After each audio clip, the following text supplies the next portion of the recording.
Halo teman-teman, selamat datang kembali di channel Will with We. Pertama-tama aku ingin mengungkapkan permohonan maaf karena baru sempat bikin video lanjutan. Namun pada kesempatan kali ini, aku juga akan memperkenalkan sebuah modul yang kami buat dan bisa kalian miliki secara gratis. Jadi silakan tonton video ini sampai selesai. Karena pembahasan pada subbab maupun sub-subbab kali ini sangat penting untuk kalian ketahui sebelum melangkah ke tahap selanjutnya. Di video sebelumnya, kita sudah membahas mengenai subbab 1.3 tentang membuat dan menguji halaman web. Nah, sekarang kita akan melanjutkan pembahasannya ke subbab 1.4 tentang HTML.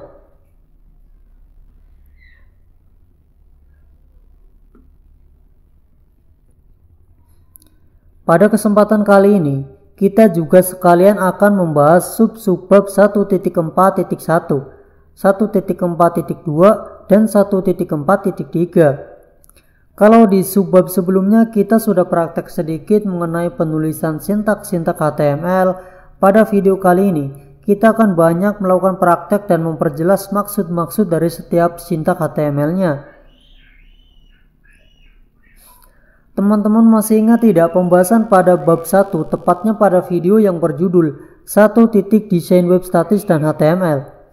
Di sana dikatakan bahwa HTML berperan menentukan struktur konten dan tampilan sebuah web. Itu artinya, HTML merupakan kewajiban yang harus dipelajari buat teman-teman yang baru ingin terjun ke web development. Baiklah, kita langsung saja masuk ke sub-subbab 1.4.1,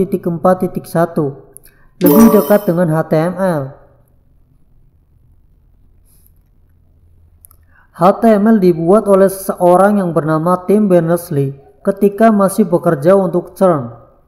CERN sendiri bukanlah perusahaan yang berkaitan dengan teknologi maupun internet.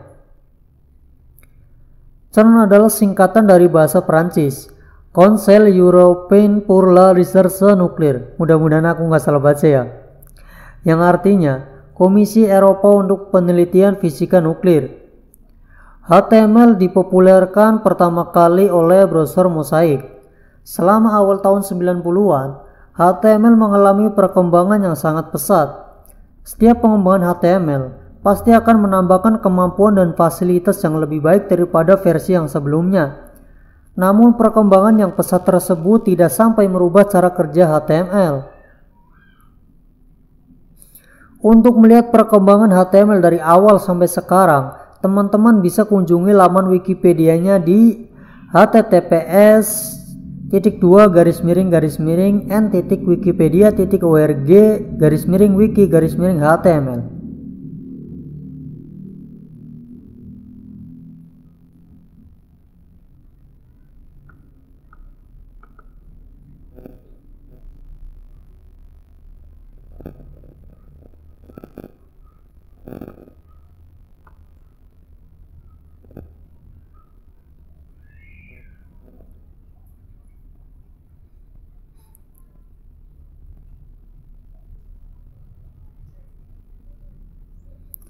Dan untuk melihat perkembangan teknologi internet, teman-teman bisa kunjungi di laman http://www.evolutionoftheweb.com.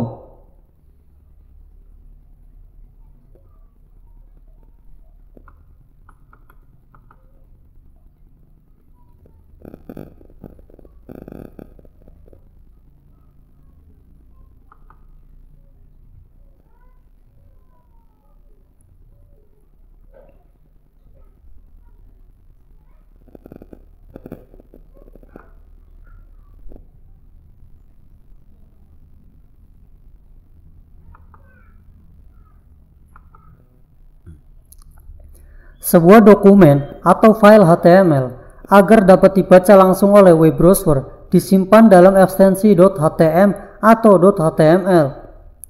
Nama file HTML biasanya akan tercantum pada URL. Untuk itu, sebaiknya dalam penamaan sebuah dokumen atau file HTML, hindari penggunaan spasi agar URL yang dibentuk lebih bagus. Karena spasi pada URL biasanya akan otomatis dirubah menjadi %20. Sebagai gantinya, teman-teman bisa mengganti spasi dengan tanda min atau underscore. Jangan memberikan nama file HTML dengan alay, misalnya campuran dari huruf besar dan kecil atau menggunakan simbol. Itu tadi penjelasan mengenai subbab 1.4.1. Sekarang kita lanjutkan ke subbab 1.4.2 tentang struktur umum HTML. Pada bagian ini, menurutku sangat-sangat penting untuk dipahami buat kalian yang baru mulai belajar HTML.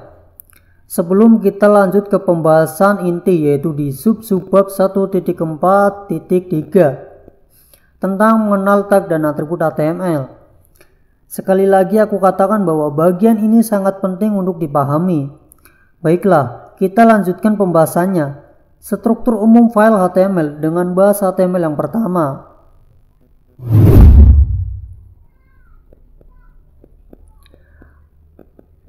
HTML adalah bahasa yang disisipkan, embedded language, pada dokumen dengan memberi tanda tertentu yang disebut dengan tag.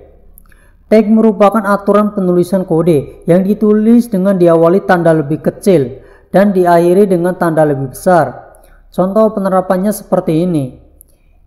Tanda lebih kecil, nama tag, lalu tanda lebih besar. Setiap tag memiliki fungsi tersendiri dan web browser akan menampilkan teks atau dokumen berdasarkan tag yang digunakan. Selanjutnya struktur umum file dengan bahasa HTML yaitu sintak penulisan tag mengikuti aturan-aturan umum berikut ini. Poin A. Setiap tag mempunyai nama yang spesifik. Di belakang tag kadang-kadang juga diikuti oleh beberapa opsi-opsi. Opsi-opsi ini disebut dengan atribut. Baik tag maupun atribut, penggunanya harus berada dalam tanda lebih kecil, lebih besar. Contoh pertama, tanda lebih kecil, div, spasi kelas sama dengan, tanda kutip teks biru, tanda lebih besar, lorem ipsum dolor sit amet, tanda lebih kecil, garis miring, div, tanda lebih besar. Pada contoh pertama, tagnya memiliki nama div, sedangkan atributnya class. Lalu pada contoh kedua, tagnya memiliki nama A dan ditambahkan dua atribut yaitu have dan title. Sehingga baik nama tag dan atributnya harus berada di dalam tanda lebih kecil titik-titik lebih besar. Seperti pada contoh. Poin B. Sebagian besar tag berpasangan. Penulisan untuk tag yang berpasangan seperti berikut. Tanda lebih kecil nama tag, titik-titik isinya, lalu tanda lebih kecil garis miring nama tag tanda lebih besar.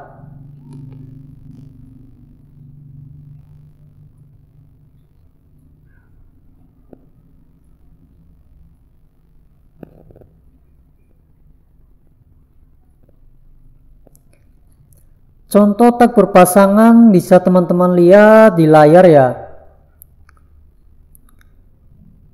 Pada tag berpasangan seperti pada contoh, tanda lebih kecil title tanda lebih besar adalah tag pembuka. Dan tanda lebih kecil garis miring title tanda lebih besar adalah tag penutup. Perhatikan tanda garis miring pada tag penutup. Sedangkan pada tag tidak berpasangan, tanda lebih kecil, BR, tanda lebih besar adalah tag pembuka dan tidak memiliki tag penutup.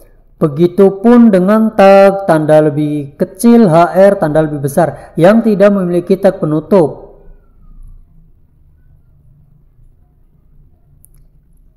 Poin C. Nama tag dan atributnya tidak bersifat case sensitive.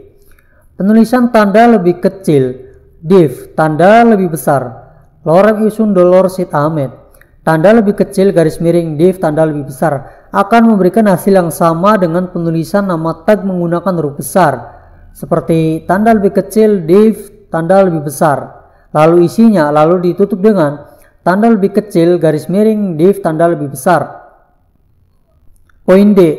Penulisan atribut. Suatu tag diletakkan setelah nama tag.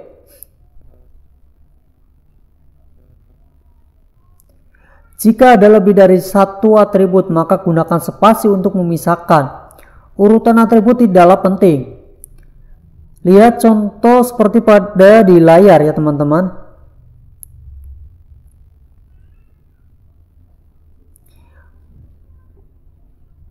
Poin E. Nilai dari atribut ditulis setelah tanda sama dengan dan gunakan tanda kutip 1 atau kutip 2. Lalu struktur umum file dengan bahasa HTML yang terakhir yaitu dokumen HTML secara umum terdiri dari 3 bagian, yaitu deklarasi, header, dan body. Teman-teman bisa lihat contohnya di layar ya. Baiklah teman-teman, mari kita praktek. Ketikkan script seperti pada contoh ke kode editor pilihan kalian. Seperti biasa, aku akan memakai Notepad++.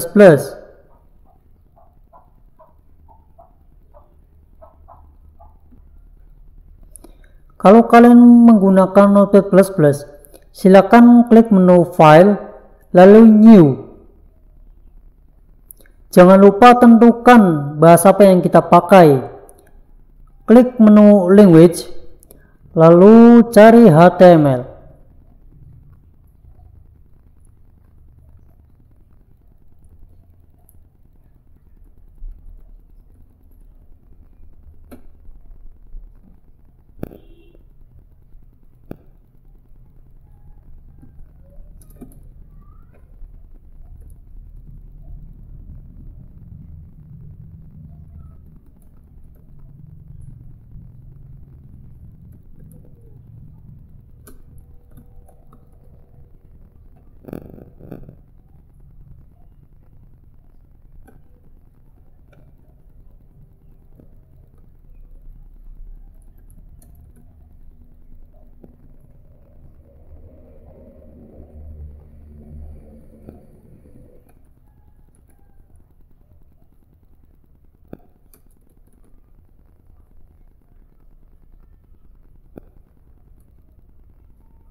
Sebelum disimpan, teman-teman masih ingat tidak? Di subbab sebelumnya yaitu 1.3 tentang membuat dan menguji halaman web. Tepatnya di subbab 1.3.1. Di sana kita sudah praktek menulis dokumen HTML sederhana. Kalau kalian mengikuti prakteknya, aku di sana menyimpannya di folder My Document.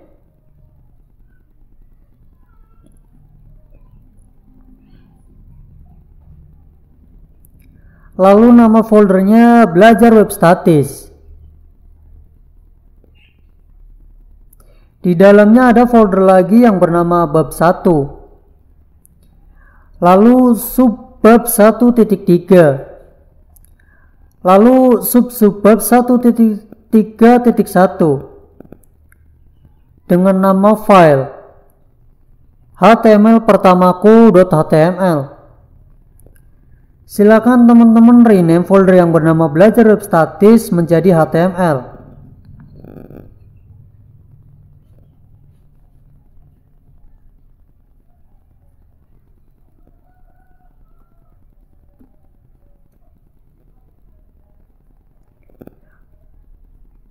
Kenapa? Karena kita sedang berada di pembahasan pada playlist HTML. Kalau sudah di rename, buka foldernya, di sana akan terlihat folder yang bernama bab 1.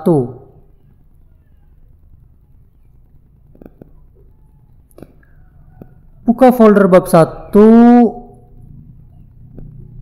maka akan ada folder yang bernama subbab 1.3. Pada tab ini silakan teman-teman buat folder baru yang bernama subbab 1.4.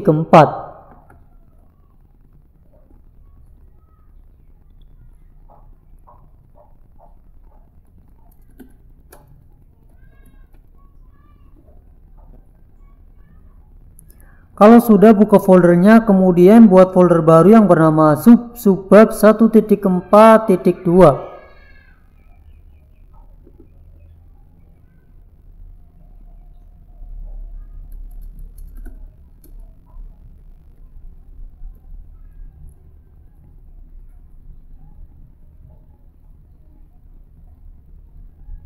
Jadi penampakan struktur foldernya akan terlihat seperti ini.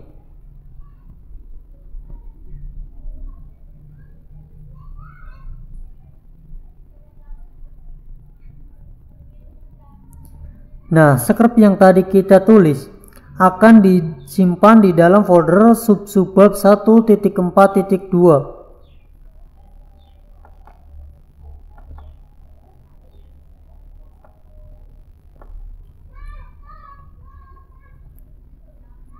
Kenapa? Karena kita sedang ada di pembahasan pada subbab ini. Kita buka kembali script yang tadi kita tulis.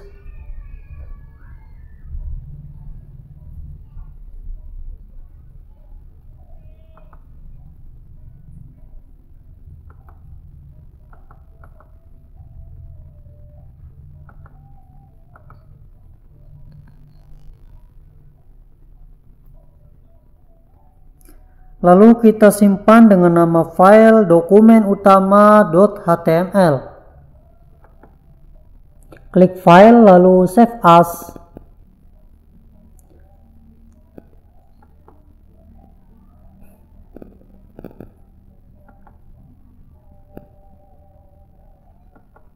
Lalu pergi ke my dokumen, kemudian cari folder yang tadi.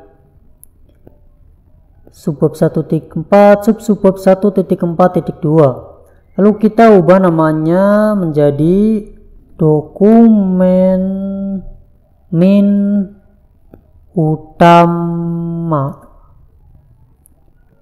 Save as tipe biarkan menjadi HTML.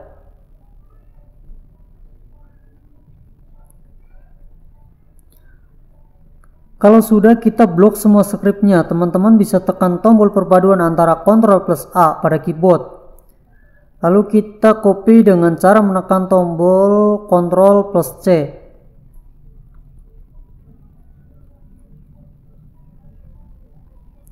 Kalau sudah, kita buka web browser. Aku di sini pakai Microsoft Edge. Buka web validator HTML5. Di https://validator.w3.org.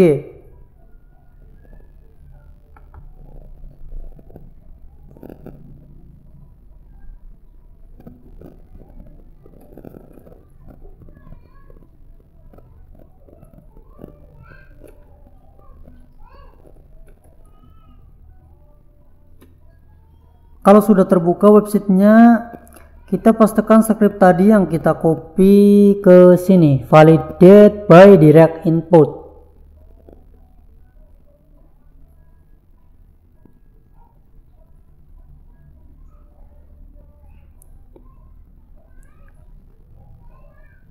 Kemudian kita klik tombol cek.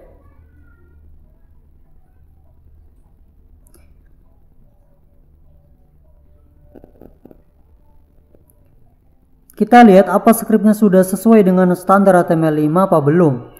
Kalau tidak ada informasi error, berarti skrip kita sudah sesuai standar yang seharusnya.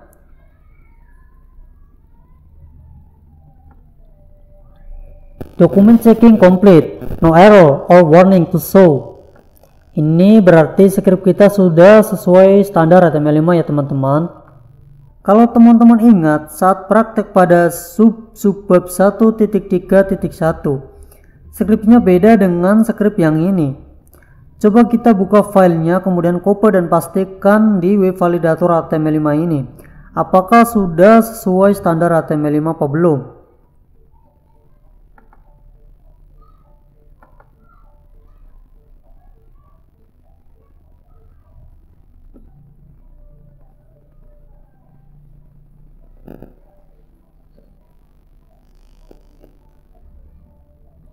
Ini adalah contoh skrip praktek pada subbab sebelumnya ya teman-teman. Kita copy, kemudian pastekan di sini. Kita hapus, lalu paste. Klik tombol cek.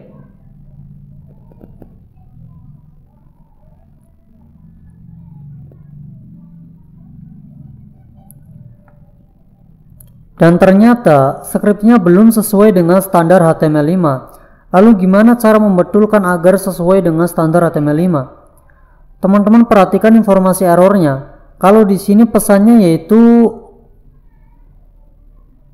warning, consider adding a length attribute to the HTML. Itu berarti kita harus menambahkan global attribute length ke dalam tag pembuka HTML. Sekarang coba kita tambahkan global attribute length, kemudian coba kita cek lagi apakah masih ada informasi error atau sudah tidak ada.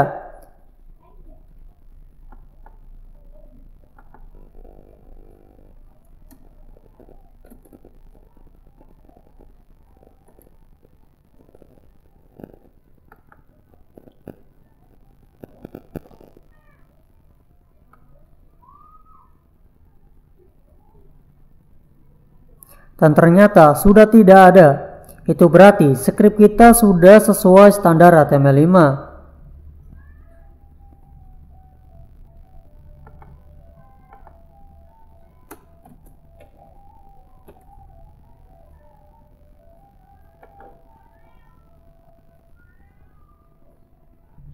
Sebelum ke bagian penjelasan header, teman-teman perhatikan tag setelah deklarasi, yaitu tag pembuka HTML. Pada tag HTML terdapat sebuah global atribut yang bernama length. Lalu nilai atributnya ID. Atribut length ini untuk apa sih? Jadi atribut length ini untuk menyatakan konten atau isi di dalam website kita itu menggunakan bahasa dari negara mana. Kalau dalam contohkan ID,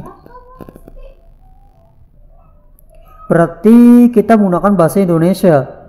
Coba kita buka situs Facebook, kan dia bisa pakai bahasa dari negara manapun dan bisa kita ganti kapanpun saat kita mau.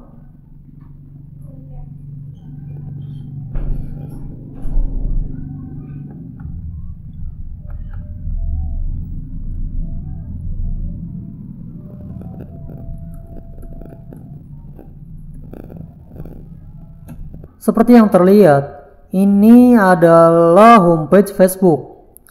Coba kita klik kanan pada browser lalu klik inspect element.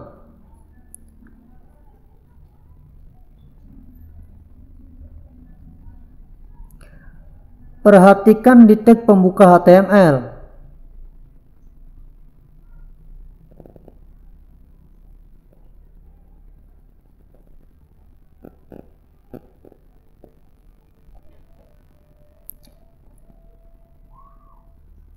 Di sini terlihat ada sebuah global atribut yang bernama length. Lalu nilai atributnya ID.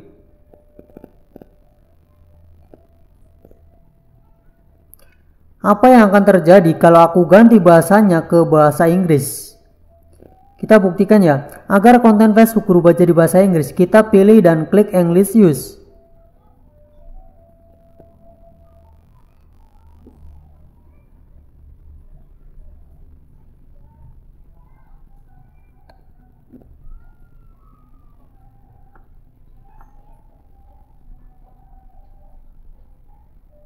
Atau English buka.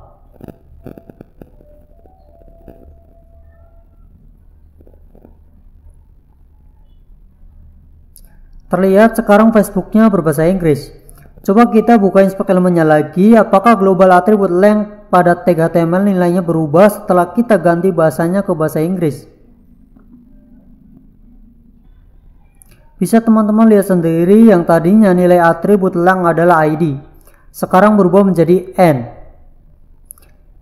ID dan N itu apa? Itu merupakan standar kode suatu negara. Setiap negara memilikinya. Sampai di sini paham ya? Kita lanjutkan ke bagian header. Bagian header ini ditandai dengan tag tanda lebih kecil, head tanda lebih besar, dan tag penutupnya tanda lebih kecil, garis miring, head tanda lebih besar. Tag ini tidak memiliki atribut. Biasanya tag head ini digunakan untuk penempatan tag-tag yang akan dibaca oleh mesin, seperti tag meta untuk SEO, tag title untuk judul, tempat menulis CSS dan atau JavaScript, menghubungkan dokumen lain. Contoh dokumen HTML tanpa tag title pada header. Kalau kita membukanya dengan Mozilla Firefox, maka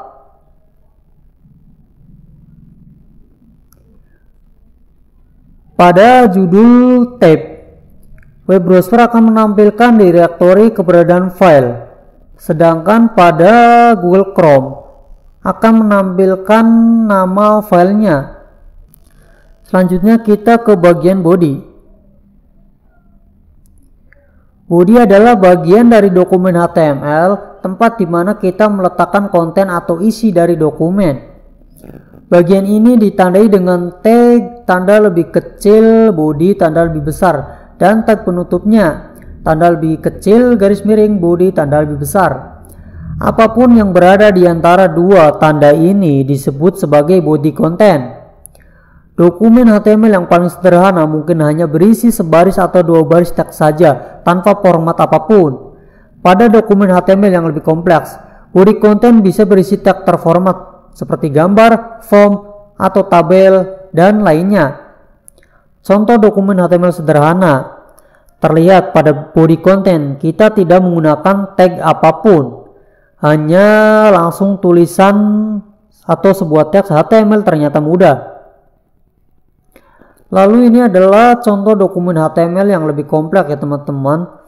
Di sini ada penggunaan tag heading 3, HTML ternyata mudah. Lalu ada tag paragraf, kemudian ada tag table. Itu tadi penjelasan mengenai sub-subbab 1.4.2.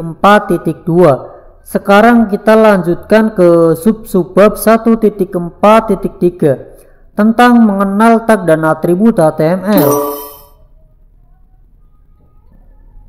Sebelum aku mulai menjelaskan tag dan atribut HTML, aku ingin memperkenalkan kepada kalian sebuah modul yang kami buat sendiri yang kami namakan HTML5 Chat Sheet Offline.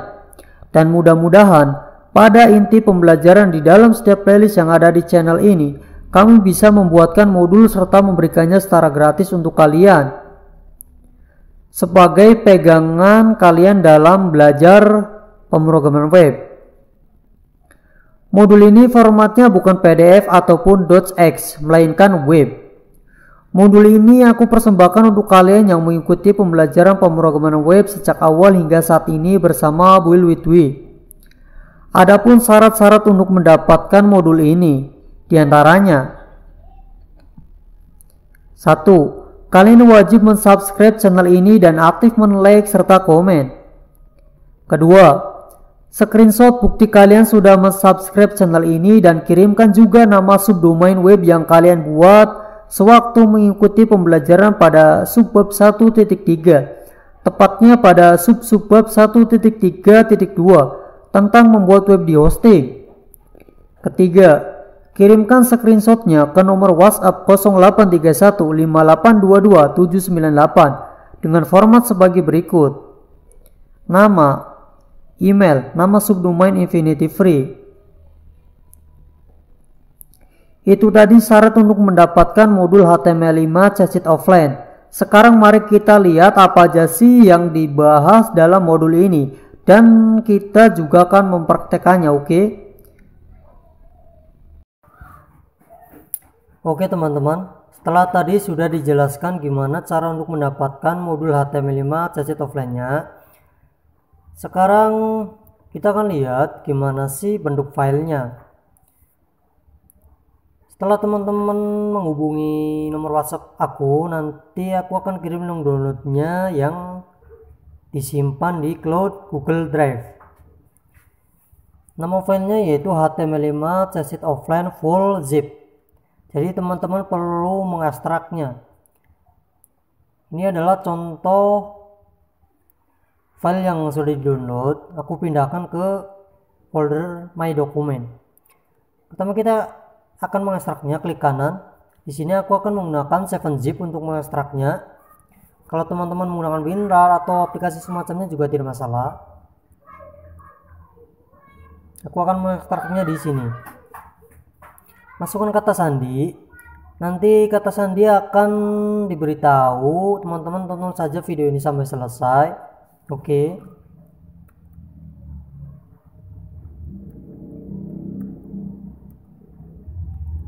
Lalu kalau sudah teman-teman refresh, nah ini folder yang sudah tadi kita ekstrak. Klik 2 kali. Seperti yang terlihat di sini ada satu buah folder aset, lalu ada file teks baca saya, lalu ada file utama yaitu index.html.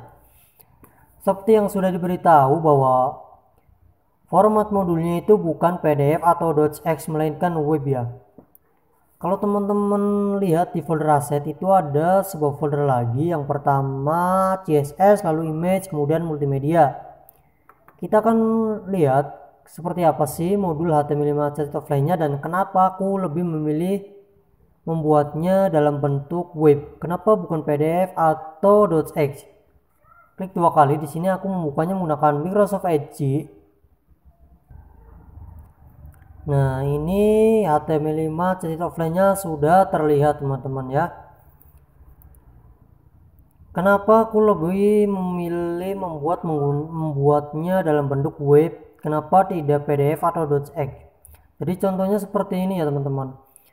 Aku ingin belajar mengenal global event attribute. Jadi aku akan klik menu navigasi global event attribute dan aku ingin mengenal sebuah mouse event.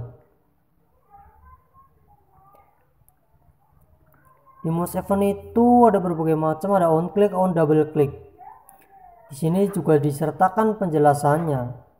Nah, perbedaannya di sini, kalau dalam bentuk web, di sini memang disertakan kode, lalu keterangan, lalu run browsernya juga. Di PDF juga sebenarnya bisa, namun kalau di PDF kan tidak bisa langsung mencobanya. Kalau di sini aku bisa langsung mencobanya di run browser.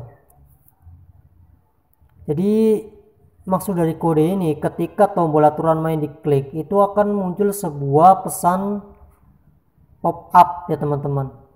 Kita coba klik, harusnya sebuah pesan muncul. Nah ini muncul ya teman-teman. Jadi inilah perbedaan kenapa aku lebih memilih membuatnya dalam bentuk web ketimbang PDF atau .x. Oke, kita akan mulai dari awal. Klik beranda. Jadi di dalam HTML5 CC Offline ini ada apa aja sih? Pertama, ada dokumen utama HTML, lalu tag dan atribut, kemudian global atribut, lalu global event atribut, dan yang terakhir HTML color. Gimana cara praktek atau mengikuti panduan seperti yang ada di HTML5 CSS Offline ini. Jadi pertama tentu saja teman-teman harus membuat foldernya dulu, mau mempraktekkan dan menyimpannya di mana. Kalau aku akan menyimpannya di folder biasa ya teman-teman, HTML bab 1, lalu karena sekarang sedang ada di pembahasan subbab 1.4 dan sedang berada di subbab 1.4.3, berarti di sini aku akan membuat sebuah folder baru.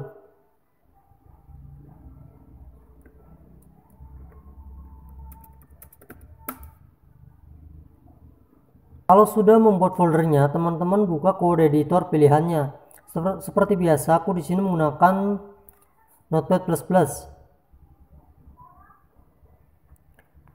Oh iya teman-teman, kalau membuat sebuah website, kalau bisa directory filenya itu atau directory file kerja ya benar, itu ditampilkan ke dalam kode editornya agar memudahkan kita dalam mengelola file atau memanggil dokumen atau file lain.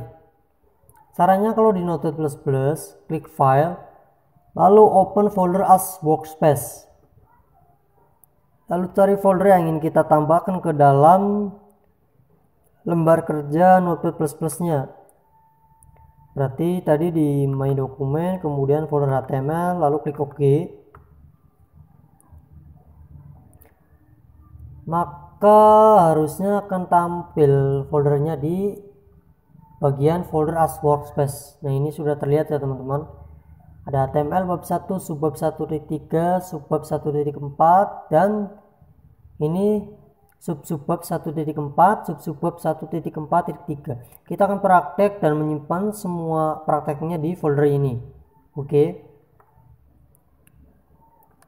Mau menggunakan Notepad++, Sublime Text atau Visual Studio Code, atau bahkan aplikasi kode editor di Android pun bisa menampilkan folder as workspace-nya teman-teman ya. Lalu klik file, lalu new. Kita kembali ke modul HTML5 CSS Offline-nya. Pertama, dokumen utama HTML. Sebenarnya ini tidak terlalu berbeda yang seperti yang praktek sebelumnya, namun kita akan mulai dari awal ya. Salin saja. Sebenarnya nggak ada perbedaan sih kodenya, tapi di sini aku akan memperjelasnya.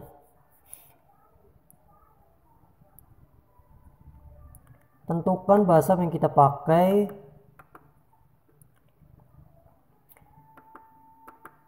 Jadi barangkali teman-teman lupa, ini yang paling atas yaitu bagian deklarasi, lalu bagian header, lalu ini bagian body content teman-teman. Apapun yang akan ditampilkan di bagian body content ini, maka akan ditampilkan ke dalam web browser. Kalau teman-teman hanya tulis halo, maka ini juga akan sudah bisa ditampilkan ke dalam web browser. Namun kalau teman-teman lihat di layar yang aku blok ini tidak bakalan ditampilkan di web browser. Kenapa? Karena ini merupakan sebuah komentar. Dalam bahasa pemrograman apapun pasti ada yang namanya komentar, dan komentar ini sangat penting sekali kalau sudah mendevelop sebuah website sungguhan teman-teman ya. Kita hapus, lalu kita klik file, save as. Seperti yang sudah dikatakan, kita akan menyimpannya di folder subbab 1.4.3. Beri nama index.html, lalu save. Lalu kita kembali ke HTML5 CSS Offline. Kita akan memasuki ke bagian kedua yaitu tag dan atribut. Ada banyak sekali tag HTML yang tersedia. Di sini dibagi menjadi dua. Yang pertama deskripsi dokumen, lalu format tampilan dokumen. Perbedaan keduanya yaitu kalau deskripsi dokumen itu diletakkan di antara tag heading. Bagian ini yang aku blok ya teman-teman. Dan diperuntukkan untuk mesin.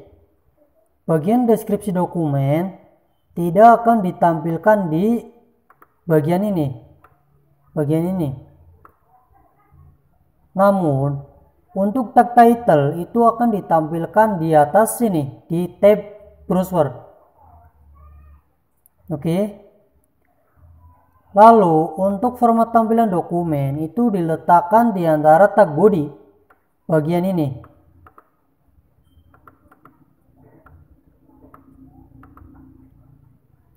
Dan akan ditampilkan di sini teman-teman.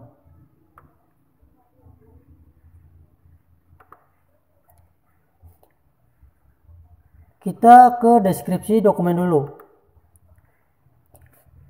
Di deskripsi dokumen kita bisa mengatur seperti mengganti judul, memberikan ikon atau logo, dan lain-lainnya.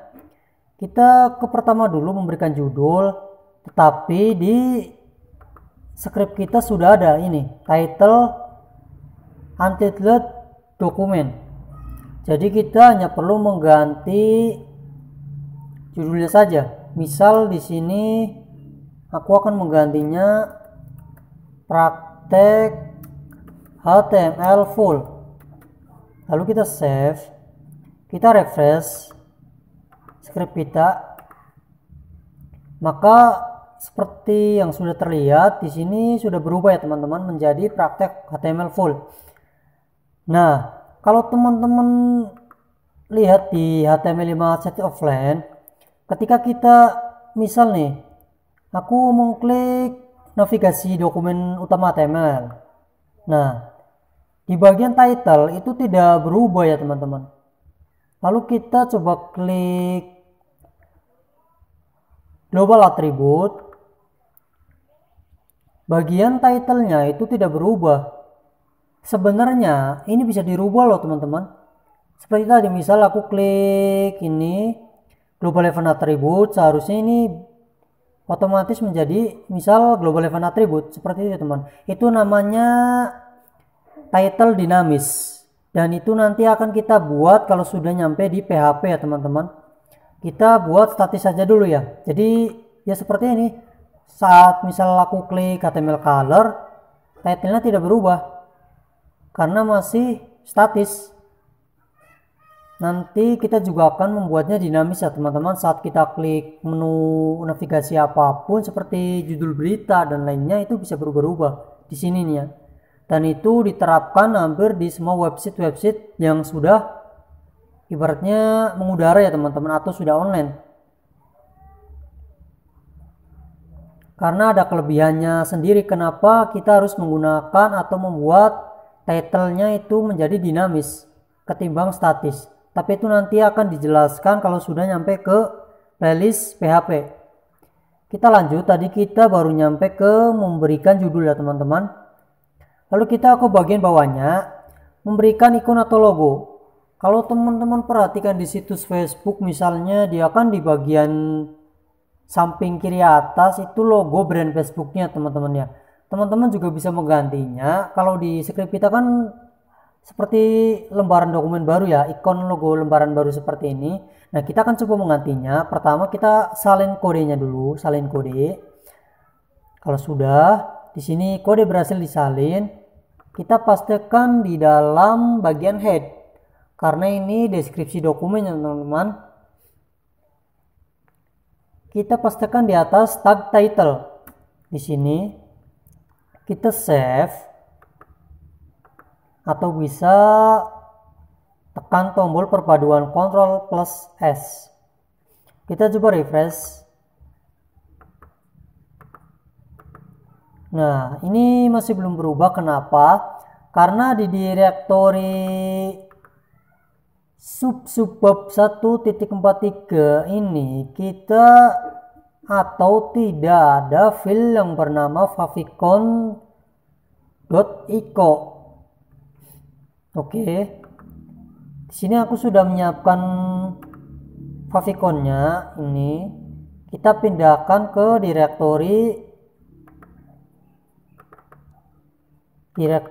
kerja kita ya, yaitu di subbab 1.4.3. Kita pastikan di sini. Coba kita refresh apa yang terjadi, apakah dia berubah ikonnya. dan ternyata berubah ya teman-teman.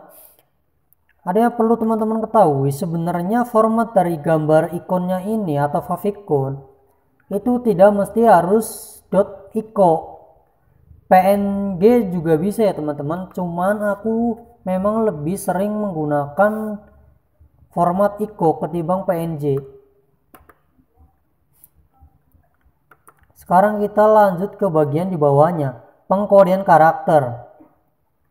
Di sini sudah ada ya teman-teman, ini meta charset UTF-8, jadi kita tidak perlu menambahkan lagi. Lanjutnya ke bagian bawahnya, dukungan responsive design. Kita salin kode, pastikan di bawah meta charset.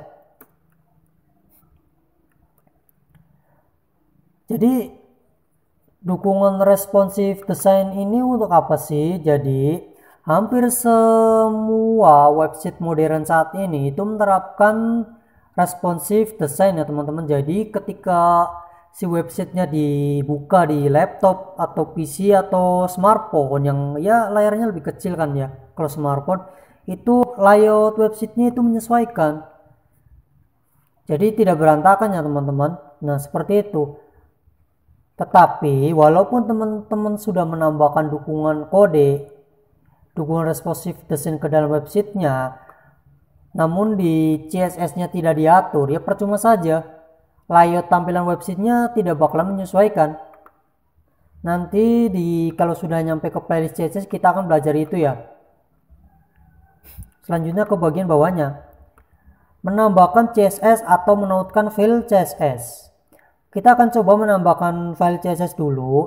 Kita salin kodenya, kemudian dipastikan di bawah tag title. Memang umumnya CSS atau JavaScript itu diletakkan di bawah tag title. Kita pastikan di sini. Kita rapikan dulu kodenya.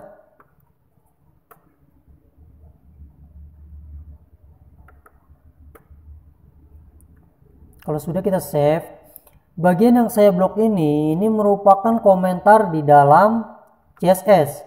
Setiap bahasa itu memiliki komentar ya teman-teman, dan komentar ini sangat penting sekali saat kita sudah mendevelop atau sedang mendevelop sebuah website sungguhan. Namun karena ini sederhana, kita hapus saja. Di dalam CSS itu komentarnya seperti ini, garis miring bintang, lalu isi komentarnya apa. Misal di sini style header. Jadi ini tidak akan berpengaruh terhadap tampilan sebuah website karena ini hanya komentar saja ya teman-teman. Tapi di sini aku tidak akan menggunakan komentar karena baru sederhana sekali. Kita hapus. Kita coba akan mengganti background warna putih ini menjadi hijau ya teman-teman. Berarti kita mesti mengetik sebuah selektor yang bernama body.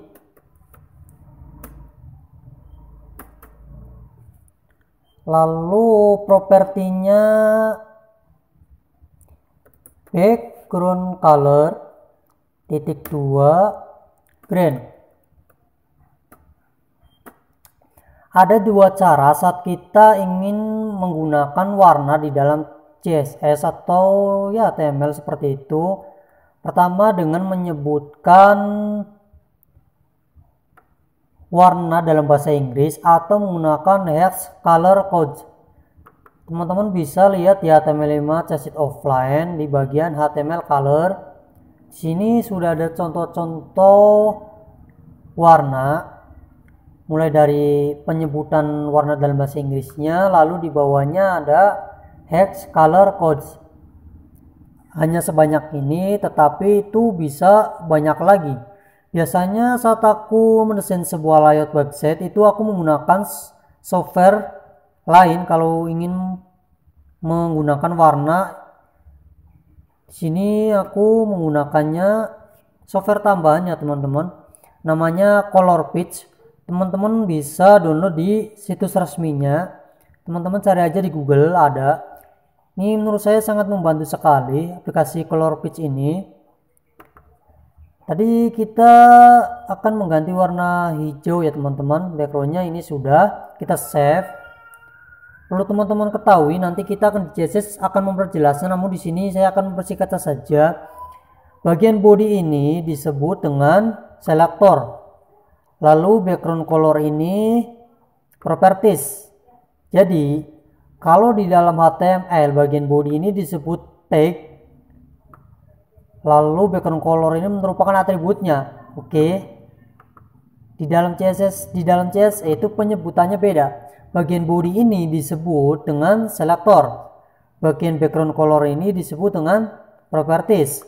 Lalu green ini nilai propertiesnya. Oke, jelas ya.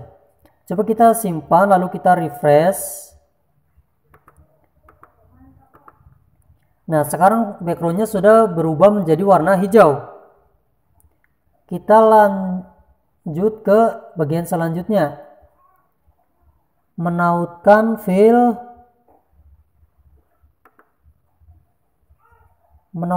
CSS. Jadi sama saja ya teman-teman, hanya kita memisahkan kode CSS-nya di dalam file index kita atau file utama kita, yaitu index.html. Caranya, teman-teman klik file, lalu new. Seperti biasa, kalau kita baru akan mengetik atau membuat sebuah dokumen baru, tentukan dulu bahasa apa yang kita pakai. Klik menu language, lalu cari CSS. Nah, kalau sudah, di sini kalau ingin menautkan file CSS atau membuat file khusus dengan ekstensi .css, itu kita tidak perlu menulis seperti ini. Style, lalu kita ditutup. Style, lalu di sini kode CSS-nya. Tidak perlu teman-teman. Misalkan seperti ini, body, background color, lalu warnanya. Tidak perlu seperti ini. Ini salah ya teman-teman. Jadi kalau kita memisahkan CSS-nya, tidak perlu membuat atau menggunakan text style ini. Ini hapus, kita rapikan. Hanya seperti ini teman-teman. Tidak perlu menambahkan tag style. Kita simpan, klik file lalu save as. Kita simpan di directory sini saja ya teman-teman, tidak perlu menggunakan folder lagi. Beri nama style pakai S ya teman-teman. Dan ekstensi dari CSS itu .css. Ini sudah benar, lalu save. Lalu di bagian file utama index.html ini kita hapus, diganti menjadi ini. Cara memanggil file CSS seperti ini. Ini salin kode. Kalau sudah, kita pastikan di bawah title seperti ini. Nah, kalau ini lalu kita save, kita refresh, kita coba ganti saja di CSS, misalkan ganti warna merah, red. Harusnya warnanya tetap hijau atau putih. Maaf, putih. Kenapa? Karena kita salah memanggil nama file CSS-nya. Oke. Di bagian link rel, di bagian ref itu nilainya style.css. Sedangkan file CSS kita itu styleless.css. Ini kurang S. Coba kita tambahkan S. Lalu save. Kemudian refresh. Harusnya dia udah berubah menjadi warna merah. Itu kan warna merah, jadi benar ya teman-teman. Kita coba file CSS-nya kita taruh di dalam folder. Kita buat folder baru yang bernama misal CSS seperti ini. Lalu file CSS ini kita masukkan ke dalam folder CSS. Kita cut, masukkan ke dalam CSS. Kalau sudah, kita kembali ke code editor. Kita buka folder CSS-nya. Kita coba ganti dulu menjadi apa ya? Kuning, yellow. Kita refresh. harusnya dia tidak akan berubah menjadi warna kuning. Kenapa? Jadi kenapa tidak berubah menjadi warna kuning? Karena kita salah memanggil lokasi file CSS-nya. Jadi kalau agar stylenya berhasil, kita mesti memanggilnya dengan benar lokasi filenya. Tadi kan kita di dalam file di dalam folder CSS. Jadi kita di sini tulis CSS lalu garis miring. Garis miring ini menandakan bahwa kita sudah masuk ke dalam folder CSS-nya. Lalu stylus ini file yang ada di dalam folder CSS. Seperti itu ya teman-teman. Kita coba simpan lalu kita refresh. Harusnya dia sudah berubah. Tuh kan sudah berubah. Lalu gimana seandainya di dalam folder lagi? Misal di dalam folder, kita buat folder lagi, misal front end gitu ya teman-teman. Ya bebas sih nama foldernya, terserah. Kita cut, kita paste di sini. Harusnya ini kosong, tidak berwarna kuning. Kenapa? Karena kita salah, atau lokasi file stylus.css ini tidak ada di direktori CSS, tetapi ada di dalam folder frontend. Jadi agar file CSS kita bekerja dengan seharusnya, kita mesti menuliskan nama foldernya, yaitu frontend lalu garis miring stylus.css. Kita lihat harusnya dia berubah menjadi warna kuning. Tuh kan sudah berubah. Sampai sini paham ya teman-teman? Oke, kita sudah. Kita ke bagian selanjutnya, yaitu menambahkan JavaScript dan menautkan file JavaScript. Pertama kita akan menambahkan JavaScript dulu. Kita salin kodenya. Kita pastekan di bawah CSS di sini. Rapikan dulu kodenya. Seperti biasa di JavaScript juga ada yang namanya komentar. Di dalam JavaScript penulisan komentar itu ada dua cara. Yang pertama seperti yang terlihat, garis miring 2 kali, lalu isi komentarnya apa? Isi komentar. Lalu cara yang kedua yaitu dengan cara menggunakan tanda garis miring 1 kali lalu bintang. Lalu di sini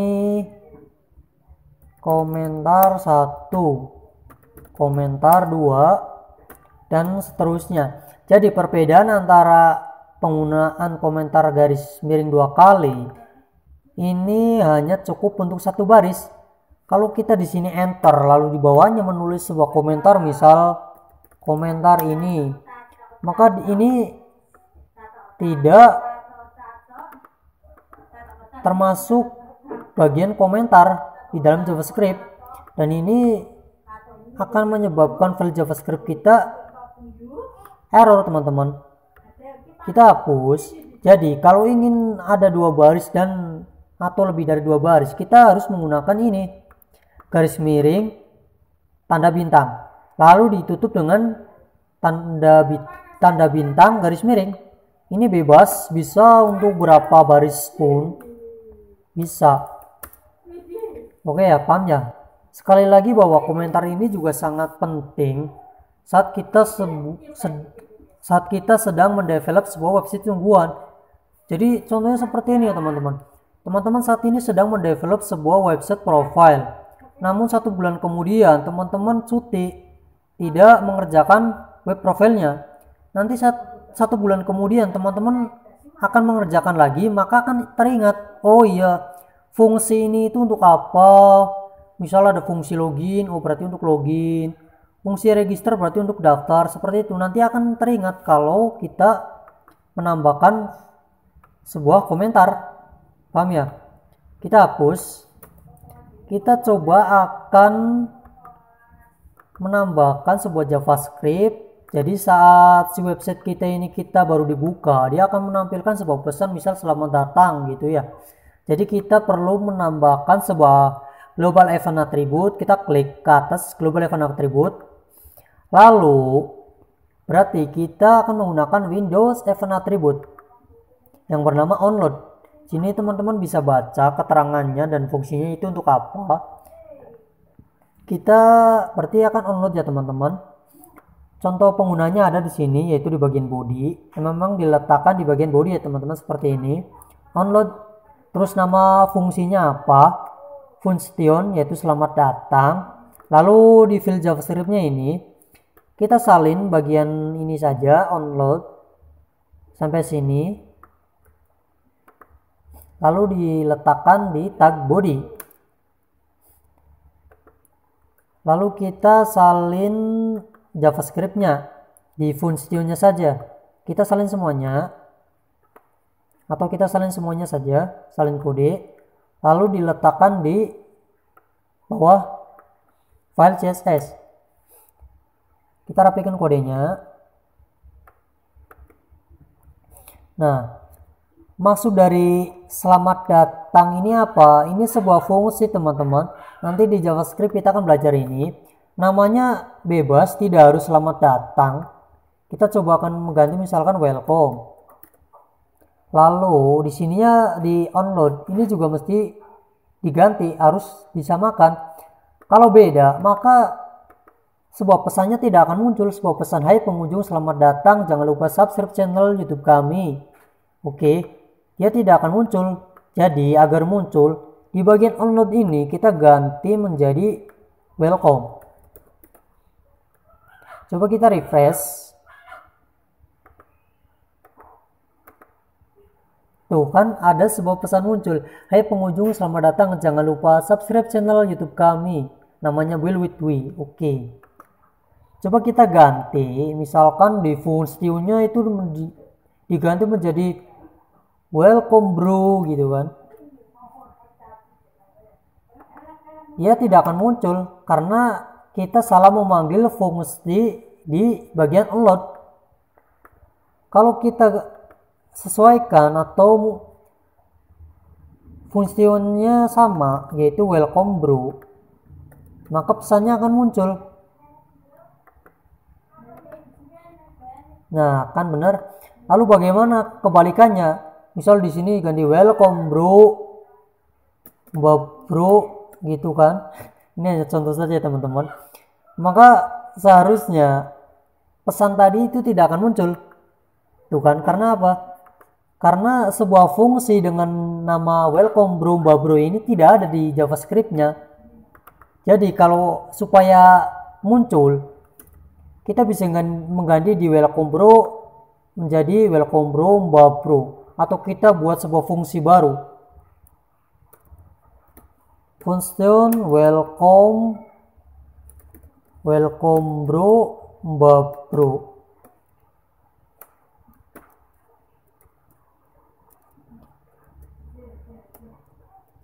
Lalu kita pesannya ganti ya, menjadi misal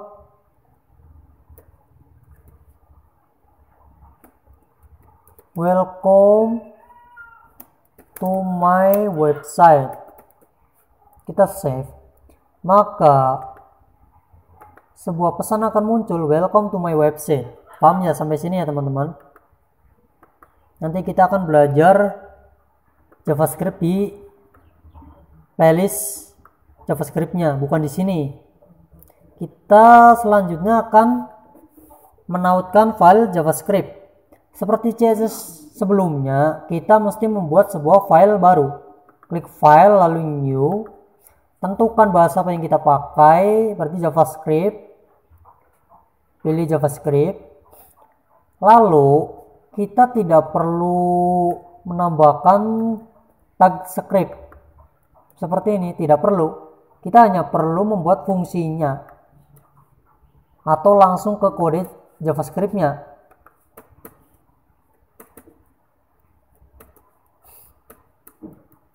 Kita hapus fungsi yang pertama, tidak perlu banyak-banyak.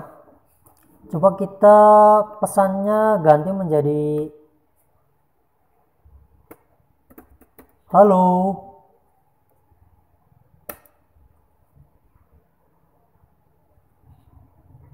saya menjadi halo sajalah. Lalu kita simpan di file utama dulu ya, atau di direktur utama, yaitu subsubweb 1.4.3 menjadi nama script pakai S, lalu formatnya sudah benar .js, kita save. Lalu cara memanggilnya, kita kembali ke bagian ini.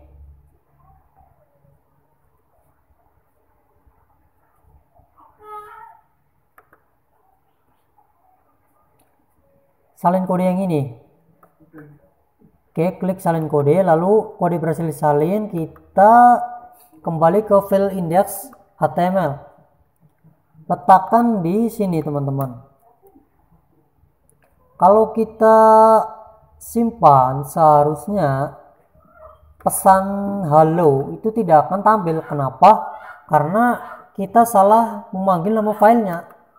Tuh kan tidak muncul. Kalau tadi kan kita file JavaScript kita pakai scripts.js. Kalau di sini kita salah. Jadi cara memanggilnya kita menggunakan tag script, lalu atributnya src sama dengan tanda kutip nama filenya apa. Kalau kita kan pakai s tadi, kita tambahkan s. Seharusnya sebuah pesan halo akan muncul saat website kita baru dibuka. Tuh kan muncul, berarti ini benar ya teman. Bagaimana jika file script.js-nya diletakkan di dalam folder, misal kayak tadi, kayak CSS, terus di dalam front end, ya sama. Cara memanggilnya seperti ini. Panggil nama foldernya, kita seperti ini misalkan ya. Nama folder 1, lalu garis miring nama file JavaScript-nya. Bagaimana kalau dalam folder lagi ada folder lagi gitu.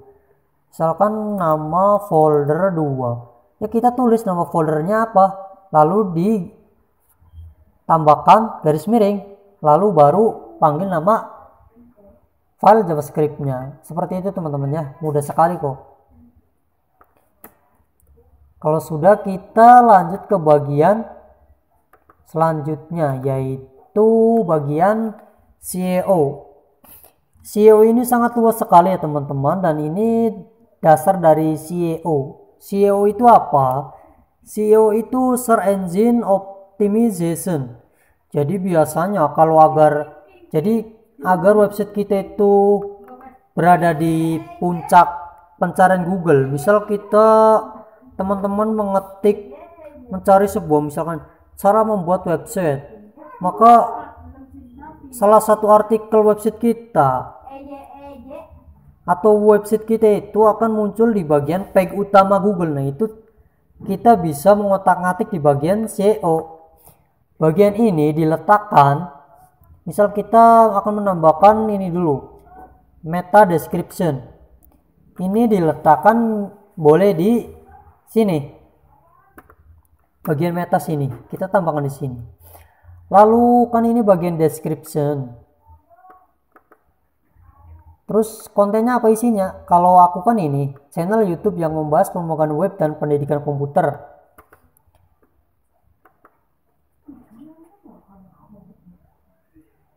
Bagian ini itu description itu akan berefek ketika mengetik sebuah atau website kita itu tampil di mesin pencari. Oke, contohnya seperti ini.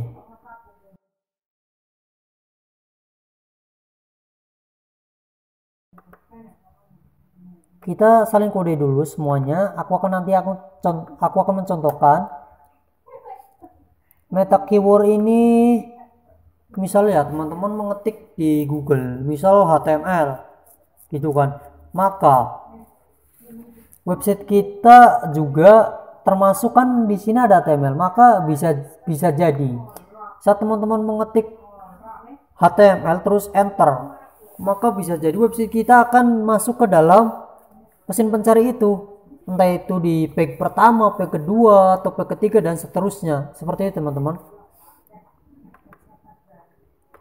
Lalu ini author, metaname author. Metaname author ini pembuat halaman ya teman-teman, atau pemilik juga boleh. Jadi kalau ingin mengganti pembuatnya misal menjadi Chandra seperti itu teman. Kalau teman-teman mengganti ya di sini di bagian konten. Bagian sini, di bagian sini bisa teman-teman sesuaikan dengan website teman-teman itu tentang apa. Seperti itu ya. Lalu di bagian ini teman-teman, ini penting sekali. Kita salin dulu, diletakkan di bawah sini. Sebenarnya untuk urutannya, misalkan bagian metaname robot ini di atas sini juga nggak apa-apa. Ya, metaname robot ini fungsinya, kalau fungsinya apakah website kita dibolehkan untuk diindeks oleh mesin pencari seperti Google dan lainnya ya teman-teman. Jadi kalau kita mengizinkan website kita agar diindeks, jadi kalau website kita diindeks, maka ketika ada orang yang mencari misalkan Build with Dwi, nama websitenya misalkan Build with Dwi, maka di pencarian Google website kita akan muncul teman-teman. Nah itu kita harus nilainya mengisi di dalam kontennya itu seperti ini, indeks, follow. Bagaimana kalau misalkan sebuah mesin mencari seperti Google tidak boleh mengindeks website kita? Ya rubah, ganti namanya menjadi no index. Ini teman-teman, menjadi no index seperti ini. Oke, jelas ya. Lalu kita akan masuk ke bagian selanjutnya, yaitu tampilan dokumen. Seperti yang dikatakan di awal bahwa tampilan dokumen itu diletakkan di antara tag body di sini ya teman-teman. Di dalam bagian tampilan dokumen ini kita bisa menambahkan beberapa hal seperti mengatur pemformatan teks, menambahkan objek seperti gambar, lalu membuat tabel, menambahkan form, menambahkan musik dan video, mengenal grouping dan lain-lainnya. Dan paling penting di sini adalah membuat layout websitenya. Oke, di sini juga disertakan contohnya. Kita akan masuk ke bagian pertama, yaitu pemformatan teks. Di pemformatan teks kita bisa mengatur heading, paragraf, line break, lalu list, lalu mengatur font. Oke, kita ke bagian heading dulu. Kita salin kode, lalu kita di sini teman-teman bisa baca keterangannya untuk apa sih bagian heading ini. Lalu kita pastikan di sini. Bagian ini yang saya blok ini hapus saja ya teman-teman. Ini merupakan komentar di dalam HTML. Kalau di JavaScript tadi bisa menggunakan garis miring 2 kali, atau menggunakan garis miring tanda bintang lalu ditutup dengan tanda bintang garis miring. Komentar di dalam komentar di dalam HTML itu kita menggunakan tanda lebih kecil lalu tanda seru min. Isi komentarnya apa? Misal saya belajar mengenal heading, lalu tutup menjadi min tanda lebih besar. Oke, kita hapus pertama. Nah ini sebuah komentar teman-teman, seperti itu ya. Bagaimana jika ingin 2 baris atau lebih dari 2 baris, ya kita enter saja seperti ini. Lalu tulis komentarnya lagi di sini apa, misalkan bersama WW Dwi, seperti itu. Kita rapikan kodenya dulu. Sebenarnya kayak seperti tadi juga tidak masalah. Akan membuat sebuah baris baru. Kita coba refresh. Harusnya sebuah heading sudah ada di sini. Kita refresh. Nah, ini sudah muncul heading 1, heading 2 gitu kan. Heading 1 itu merupakan level tertinggi teman-teman, dan level terkecil itu H6 ya, seperti yang terlihat di layar. Apa yang terjadi ketika seperti ini, misalkan menjadi satu baris teman-teman, ini tidak akan berefek apa-apa, tampilannya akan sama, membuat sebuah baris baru seperti paragraf. Kita refresh, nah kan sama. Oke, paham ya? Ini biasanya digunakan, tag heading ini biasanya digunakan untuk diletakkan, misal di website kita itu ada bagian berita ya atau artikel. Nah, ini digunakan untuk judul artikelnya atau beritanya. Seperti itu teman-teman ya. Kita ke bagian selanjutnya, paragraf. Di dalam HTML, penggunaan paragraf itu sangat mudah ya teman-teman. Kita hanya perlu menggunakan tag tanda lebih kecil, huruf P, tanda lebih besar, lalu isi paragrafnya apa, kemudian ditutup dengan tanda lebih kecil, garis miring P, tanda lebih besar. Di sini ada contohnya, kita coba salin kodenya dan pastekan di sini. Rapikan dulu kodenya, kemudian save dan jalankan script kita. Hasilnya seperti ini. Di dalam HTML, untuk mengatur tata letak sebuah paragraf itu menggunakan global attribute aligned seperti ini teman-teman, lalu nilainya left atau center atau right, kanan. Tetapi di dalam HTML5, atribut aligned ini statusnya deprecated. Jadi ada kemungkinan di HTML versi selanjutnya atribut aligned ini tidak dapat bekerja sebagaimana mestinya. Misalnya, walaupun teman-teman di sini sudah menambahkan atribut aligned lalu nilainya center, maka paragraf ini kan akan berada di tengah. Ada kemungkinan di HTML versi selanjutnya ini tidak akan ada di tengah, melainkan di samping kiri, seperti paragraf ini ditulis dalam bentuk default. Jelas ya? Kita coba hapus yang bagian ininya, headingnya, atau menjadikan sebuah komentar. Kita jadikan sebuah komentar dulu supaya kita bisa fokus ke paragraf.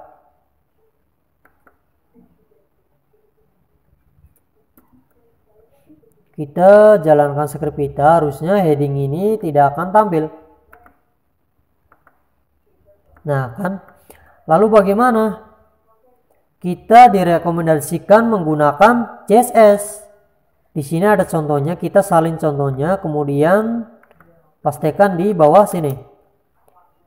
Maka hasilnya akan sama saja. Kita refresh.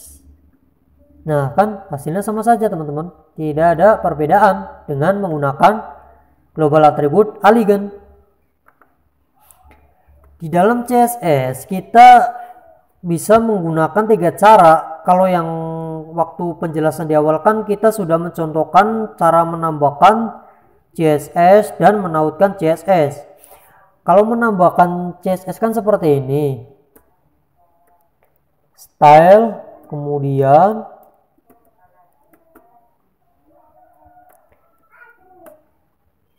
selektornya di sini kan, misal tadi body gitu kan.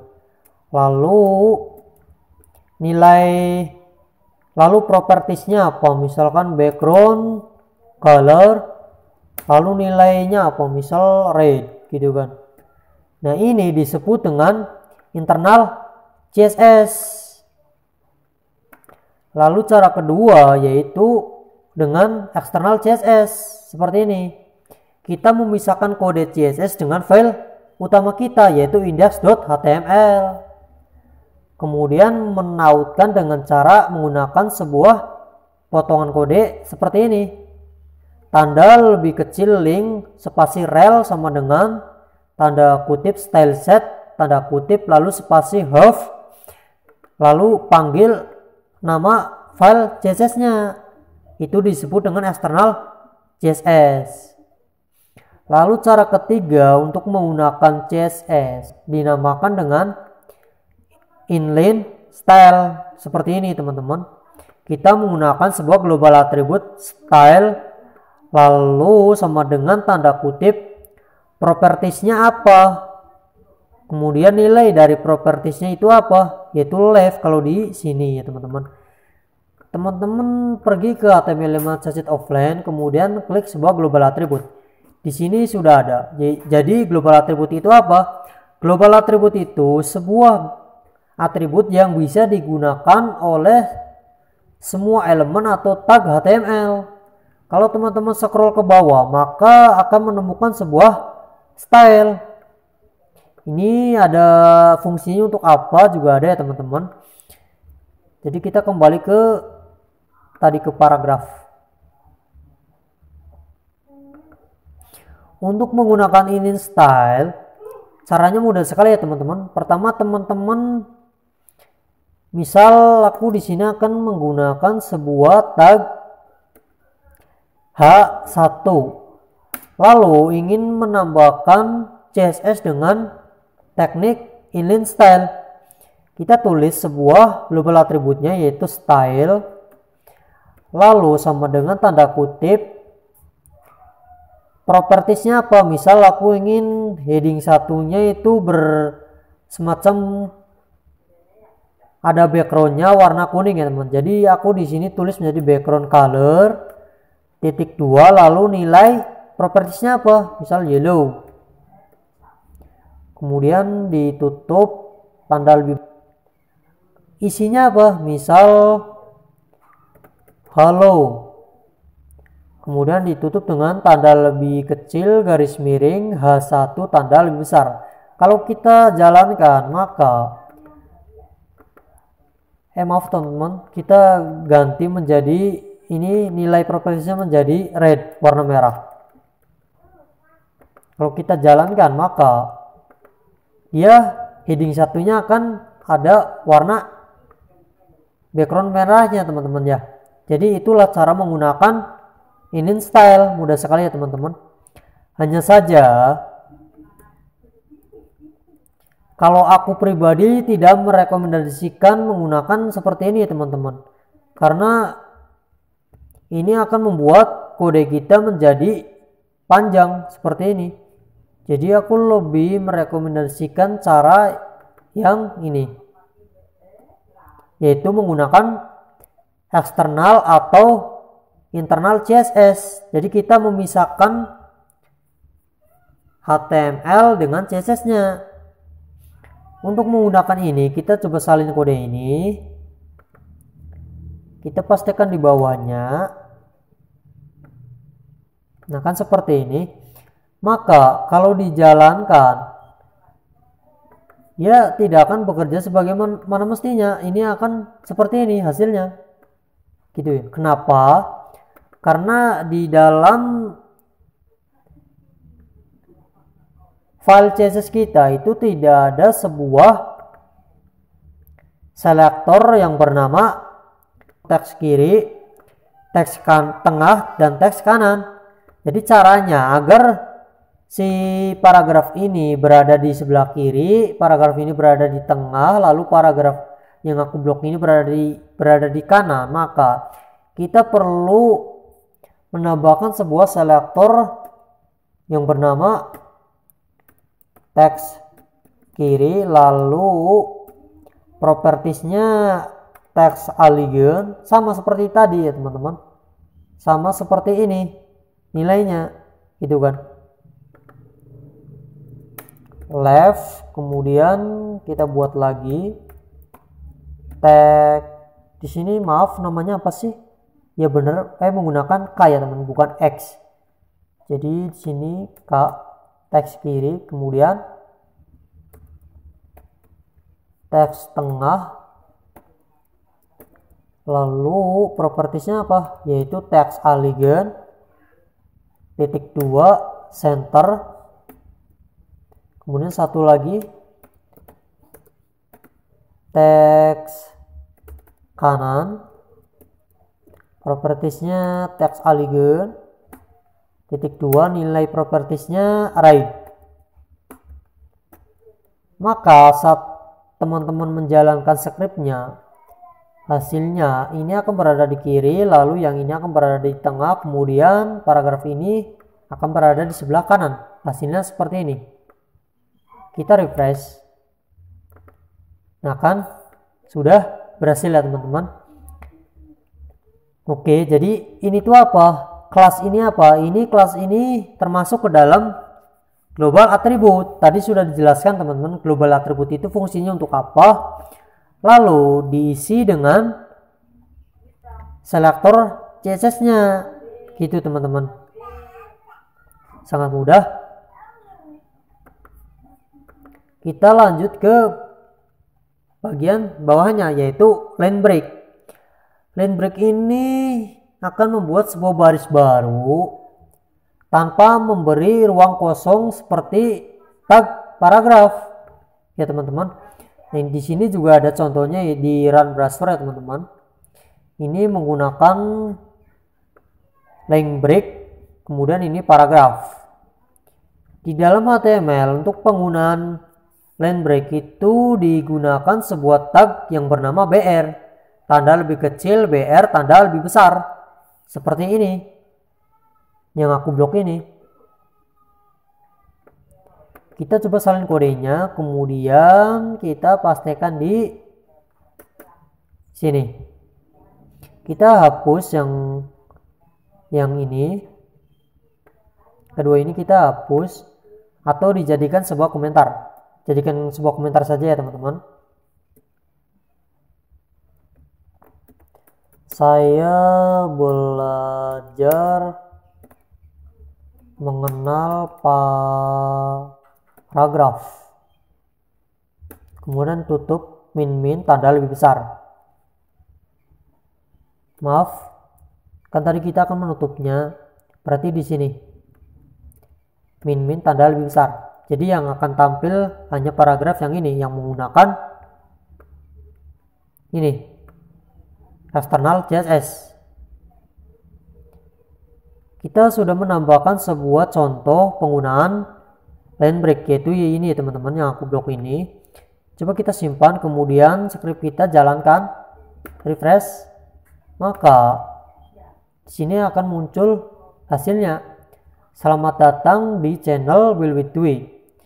Kenapa Build with Dwi-nya berada di bawah? Padahal kan di dalam script kita itu tidak ada di bawahnya ya teman-teman, melainkan gabung menjadi satu baris seperti ini.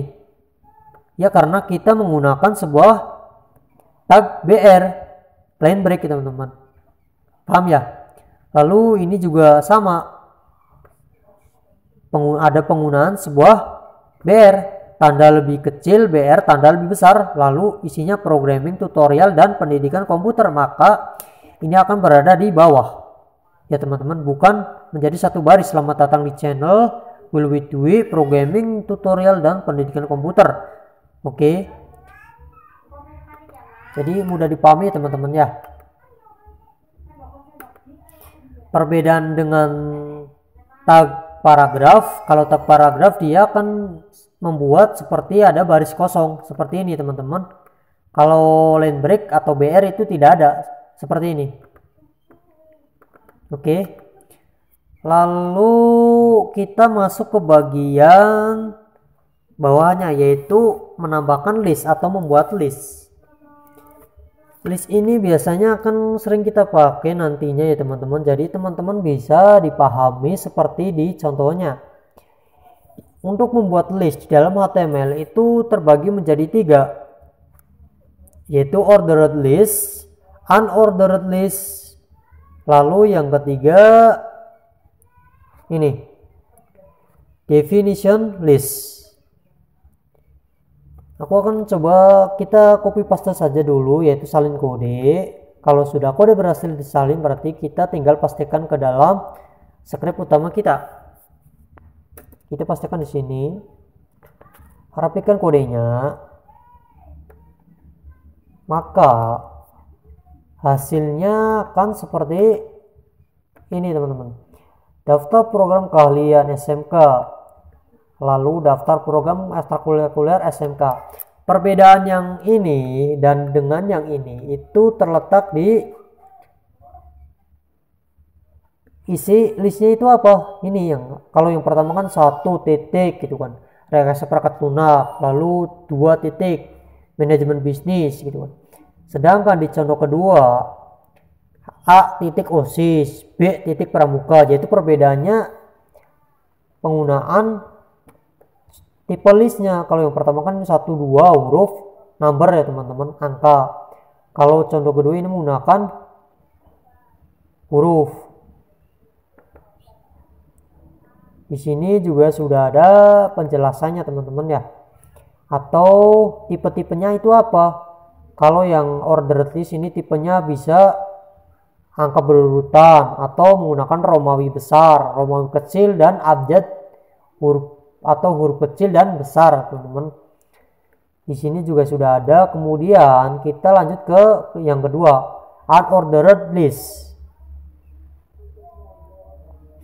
Unordered list itu kita tidak menggunakan tidak menggunakan angka atau sebuah huruf, melainkan sebuah tanda ya teman-teman. Ada tanda lingkaran, kemudian tanda kotak, kemudian tanpa tanda.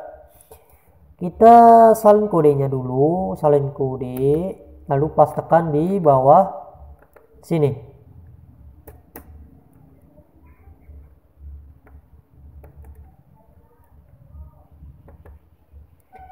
Coba kita refresh, jalankan kodenya, maka hasilnya akan seperti ini. Daftar program SMK bisa.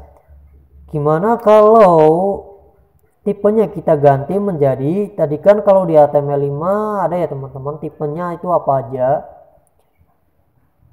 Kita di sini sudah menggunakan square. Coba kita ganti menjadi circle.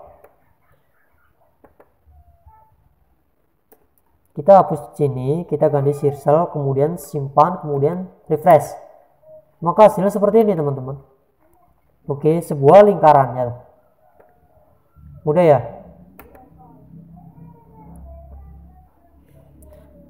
Kita lanjut ke bagian yang ketiga, yaitu definition list. Kita salin kodenya, kemudian pastekan di bawah sini.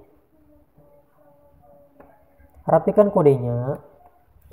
Untuk penggunaan definition list itu kita menggunakan sebuah tag tanda lebih kecil DL tanda lebih besar, lalu ditutup dengan tanda lebih kecil garis miring DL tanda lebih besar, seperti yang terlihat ya teman-teman. Lalu kita save, kemudian jalankan, maka hasilnya akan seperti ini. Oke, mudah ya teman-teman. Kita lanjut ke bagian selanjutnya, yaitu mengatur font. Di sini sudah ada contoh dan keterangannya teman-teman ya. Kita coba salin kodenya, kemudian pastekan di bawah sini.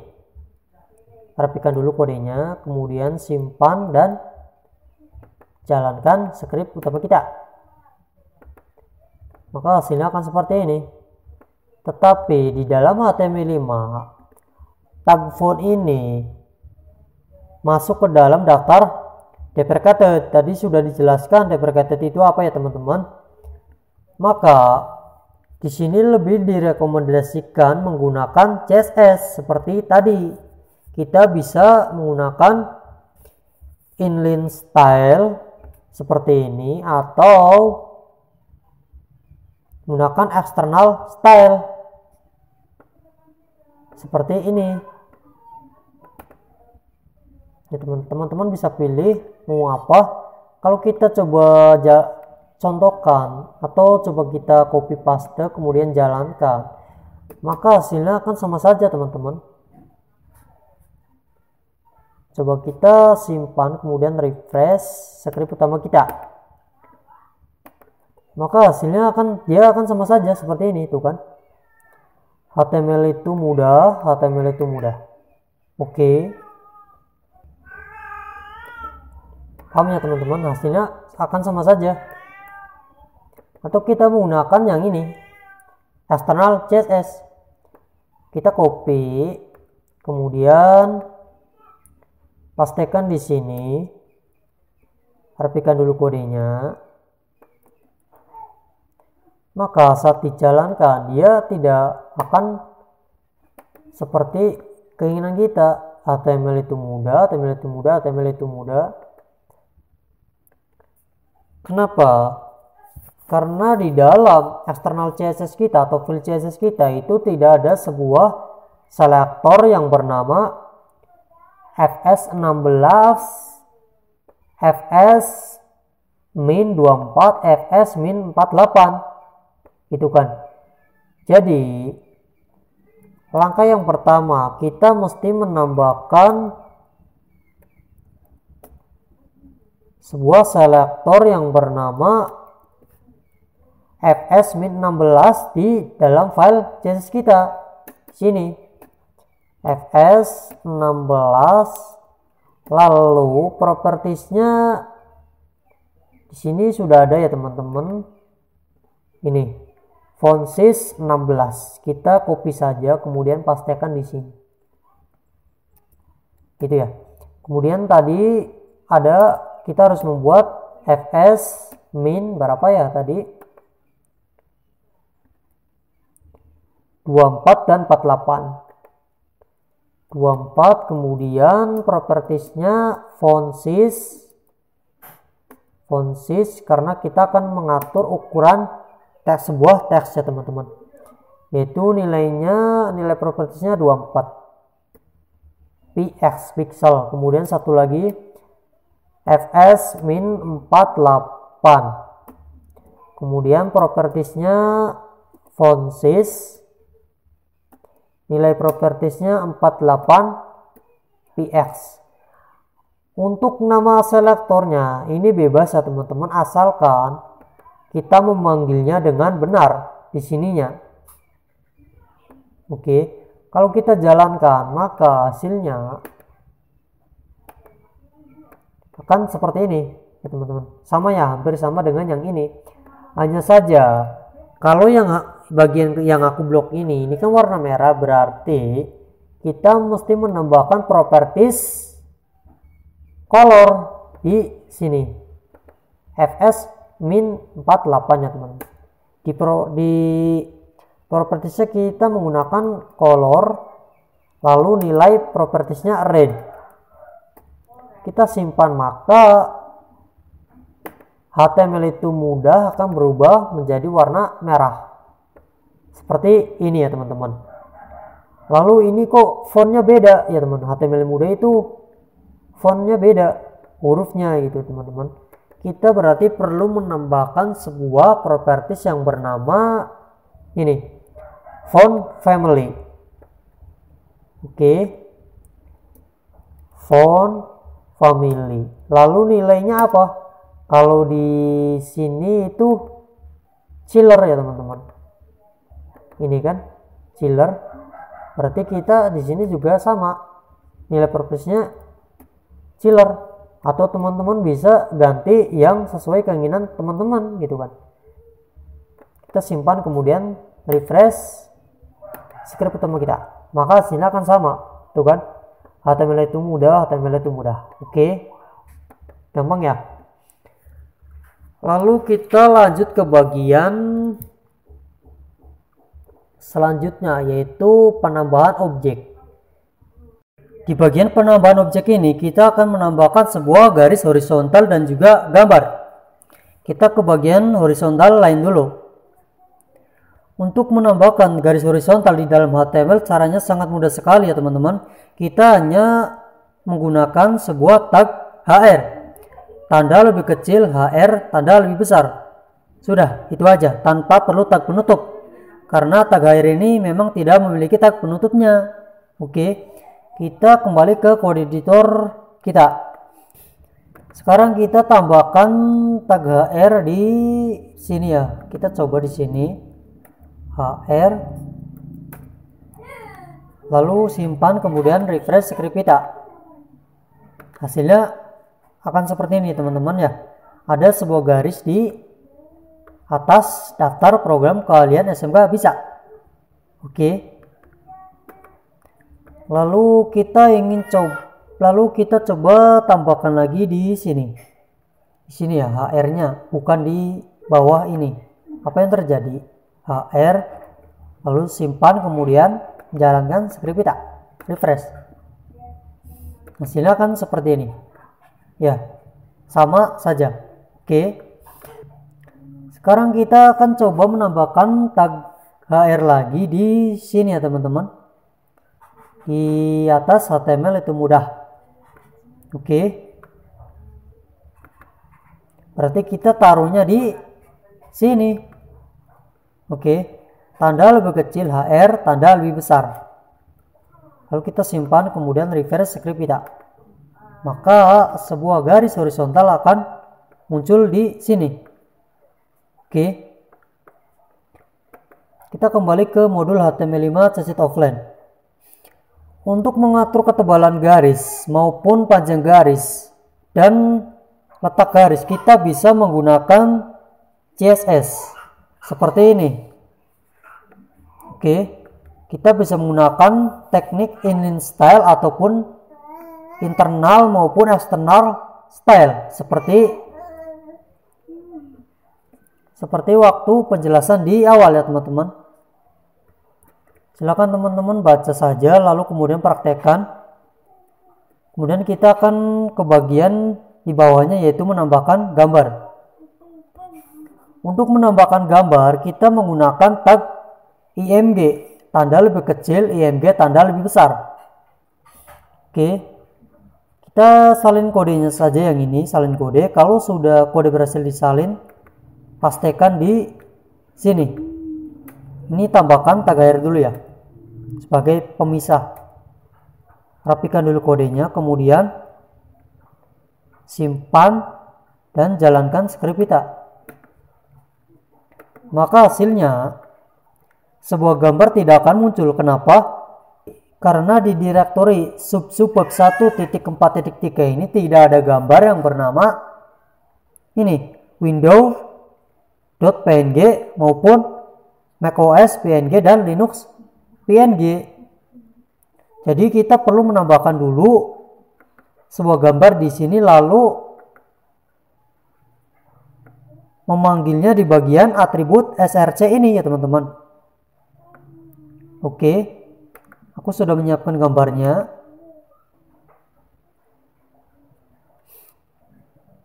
Ini adalah pemain dari Juventus. Aku akan menggunakan gambar ini aja.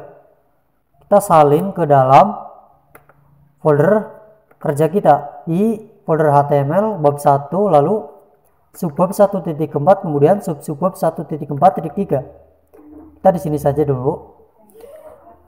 Untuk memanggilnya, karena ketiga gambar ini tidak berada di dalam folder lagi, maka kita cukup di bagian src ini kita cukup memanggilnya nama gambarnya, yaitu tadi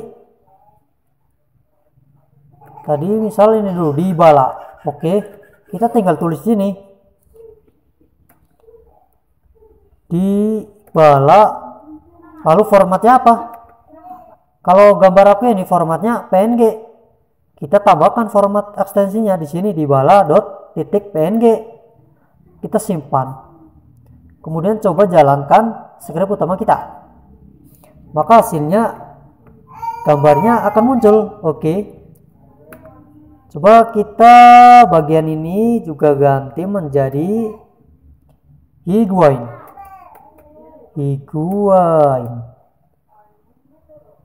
.png. Kemudian yang terakhir Ronaldo.png. Oke. Namanya harus mirip, mau huruf kecil huruf besarnya harus diperhatikan benar-benar. Oke. Kalau ini sudah sesuai di bala Higuain Ronaldo. Oke, saatnya kita coba menjalankan ulang. Refresh. Maka sebuah gambar akan tampil semua. Kita ganti namanya dulu di sini. Yang pertama tadi di bala, yang kedua kemudian Higuain, kemudian Ronaldo. maka nama ini yang aku blok akan berganti sesuai apa yang tadi kita barusan dirubah. Oke, sudah ya. Oke, jadi untuk menambahkan gambar kita cukup menggunakan tag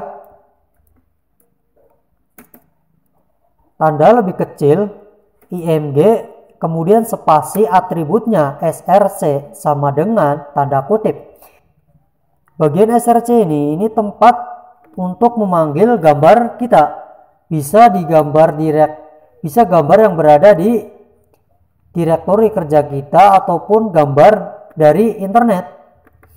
Kalau untuk gambar dari direktori kita, caranya sangat mudah. Caranya seperti ini. Misal gambar yang tadi ya, ronaldo.png. Kemudian kita tutup. Oke, ini kan Ronaldo ada di sini. Maka saat kode kita dijalankan, hasilnya seperti ini. Oke. Kemudian seandainya gambar Ronaldo ini tidak ada gitu, atau kita coba namanya salah jadi Ronaldos gitu ya, kita simpan. Apa yang terjadi teman-teman? Maka gambarnya tidak akan muncul, hanya semacam ikon seperti ini teman-temannya, ikon kecil seperti ini. Jadi agar pengunjung tahu bahwa ini sebuah gambar, itu gambar apa gitu kan, kita mesti menambahkan sebuah keterangan tambahan di dalam tag img kita dengan menggunakan sebuah atribut yang bernama alt. Kita beri spasi di sini, kemudian alt sama dengan tanda kutip, kemudian isinya apa? Misal di sini, misal pas foto Ronaldo gitu ya. Kita simpan kemudian jalankan. Apa yang terjadi? Maka sebuah teks di sini akan muncul pas foto Ronaldo gitu ya. Jelas ya? Kemudian untuk mengatur lebar dan tinggi kita bisa menggunakan atribut width seperti ini. Misal aku ingin menjadi lebarnya 48, kemudian tingginya menjadi 48 lagi. Oke.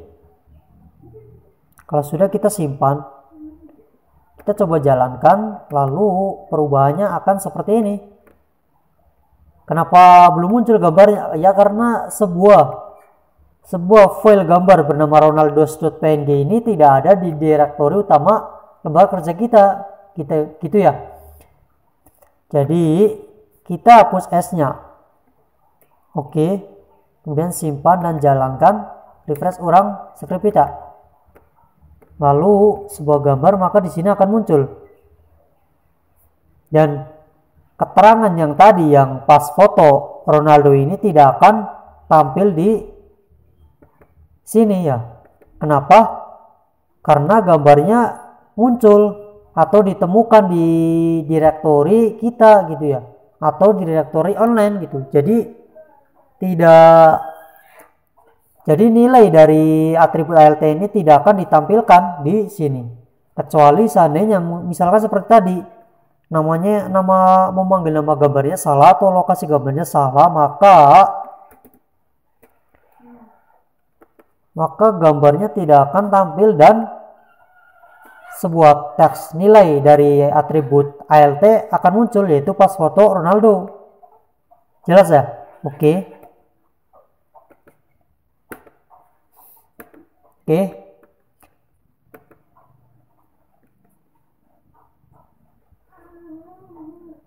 Itu saja untuk bagian menambahkan gambar di HTML ini. Teman-teman bisa baca di sini ya teman-teman, bahwa penggunaan atribut alih border statusnya pada HTML5 sudah diberikan ya teman-teman ya. Teman-teman bisa menggantinya dengan CSS. Oke. Mungkin itu saja penjelasan di bagian cara menambahkan gambar di HTML ya. Teman-teman bisa membaca keterangan di sini ya. Di sini ada keterangan maupun contoh kodenya. Teman-teman bisa praktekkan juga nanti di rumah setelah memiliki modul HTML5 chassis offline-nya. Untuk bagian selanjutnya yaitu tabel dan lain-lainnya tidak akan dijelaskan di sini ya. Kalau aku jelaskan semuanya, nanti video ini bakalan panjang sekali. Jadi aku cukupan sampai di sini saja di navigasi tag dan atribut. Untuk navigasi global atribut, lalu navigasi global event atribut, teman-teman bisa mencobanya sendiri di rumah karena di sini juga sangat jelas teman-teman ya. Ada apa aja sih global atributnya, ini, kemudian ini, dan lain-lainnya. Juga fungsinya itu untuk apa? Ya, teman-teman bisa baca dan praktekkan. Di dalam navigasi global event atribut juga sangat jelas. Di sini dicontohkan bagian-bagiannya, lalu atributnya apa aja sih, kemudian fungsinya itu untuk apa. Seperti ini, misal onload ya teman-teman. Di awal kita sudah menggunakan sebuah global event atribut yang bernama onload ya teman-teman. Jadi silakan teman-teman selanjutnya di ini bagian ini gitu kan.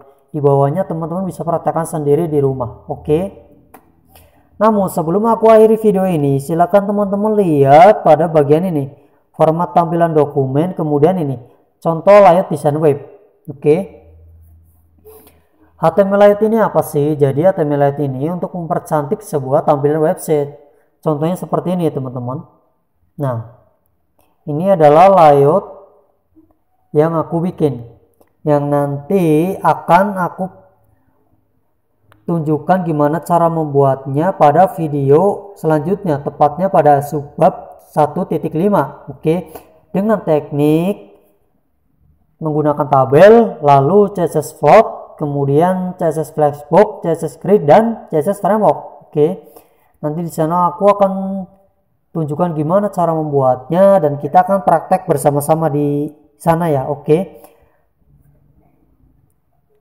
Jadi teman-teman silakan baca-baca dan praktekkan tentang tabel. Di sini ada ya teman-teman, format tampilan dokumen, kemudian ini membuat tabel.